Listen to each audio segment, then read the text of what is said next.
The secret, the secret we never wanted revealed as women is that as women, we have a switch, like a light switch with sex, and it is either off or it is on. And we all know we have this switch and that we have the capacity and the choice to turn it on and off when we want to.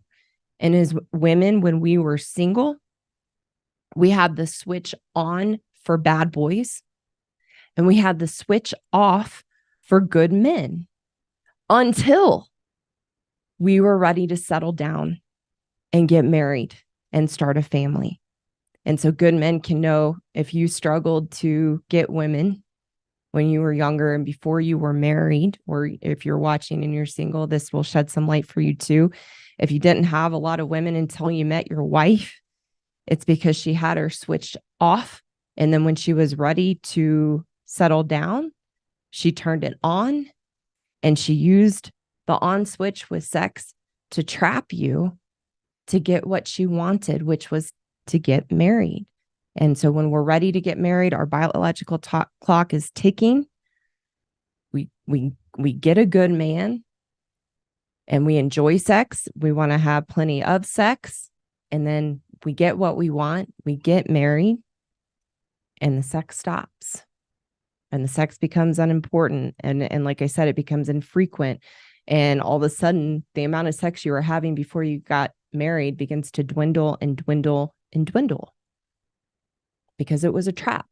It was a trap to get what we wanted. My mentor shared with me what he calls the penny analogy, that if you put a penny in a jar for every time you had sex before you got married, and then you took a penny after you got married, you took a penny out for every time you have sex once you're married, you would never empty the jar.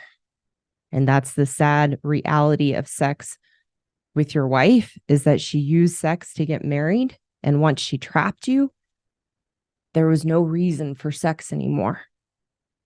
The sad fact is that a good man, or after a woman marries a good man, all he's good for is being a sperm donor and for financial security and all the facade of being into you, of being passionate about you, of loving you, and can't wait to get together to be with you. That facade drops because we got what we wanted.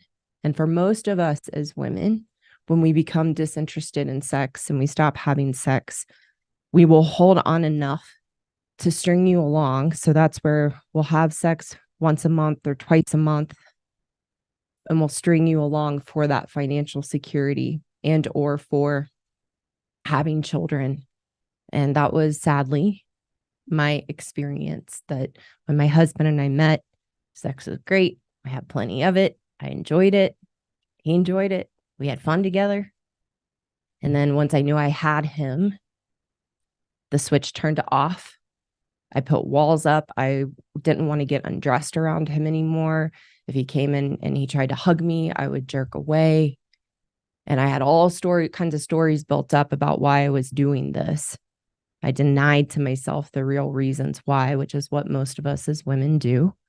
And there was nothing he was going to be able to do to turn that switch back on. And I didn't withdraw it or withhold it completely, but we would have it maybe every other week.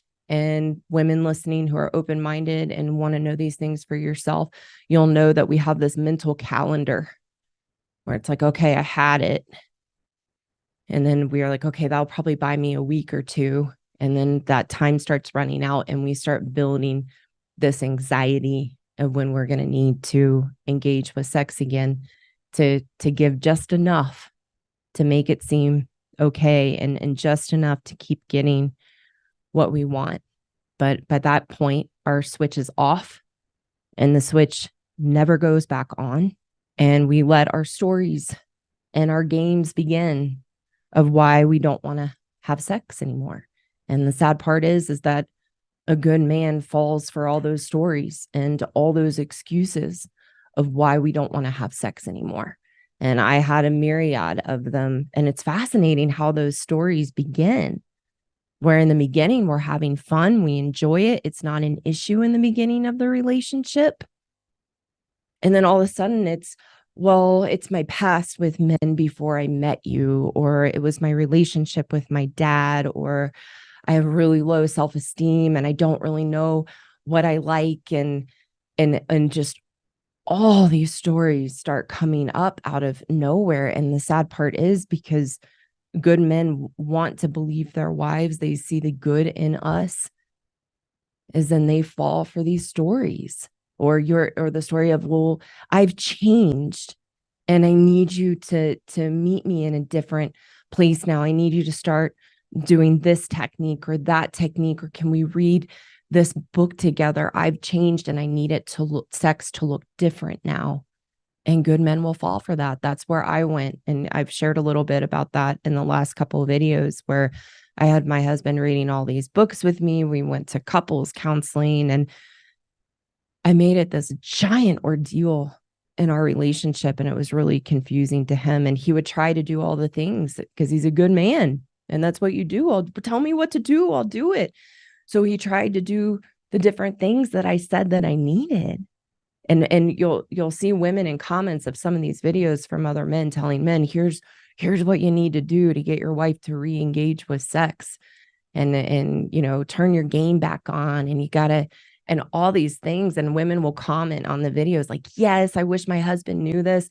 But the truth is, and we all know it, ladies, is that if they do those things, it still doesn't make us happy, and we're still pointing the finger, and you're not doing it right. And, well, I didn't mean it like that. And, oh no, maybe that's not what I want. And it's this total crazy making for good men. And so here's what good men need to know. And then we're going to get into the 5 top reasons why this happens. But the switch is a really, really important foundation to know that switch has gone off. And so what good men need to know is that if your wife's switch is off,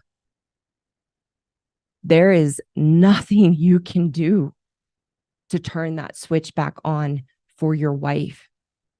I had to own and teach other women to see this is our problem. It's our problem that the switch went off. It's our problem that we've disengaged. Our good man, the man we married, is still the same good man. He didn't change. We got what we wanted. We turned the switch off. So good men, don't be fooled by the bad advice out there that there's something you're doing wrong and that this is your fault. And there's something that you need to be doing differently to turn her switch back on. No, because her switch was on when you met and you were still the same good man. So this is, in a good way, this is your wife's problem to solve. And women, we need to know this is our problem to solve. And in everything I teach and everything I'm teaching today, this isn't to make us wrong and bad as women. It's to look in the mirror and to start to take accountability and responsibility and empower ourselves to change. Because, ladies, you need to know, as long as you think it's your husband and he's the problem with sex and he needs to do things differently, you're stuck in victim, and it's never, ever going to change no matter what he does.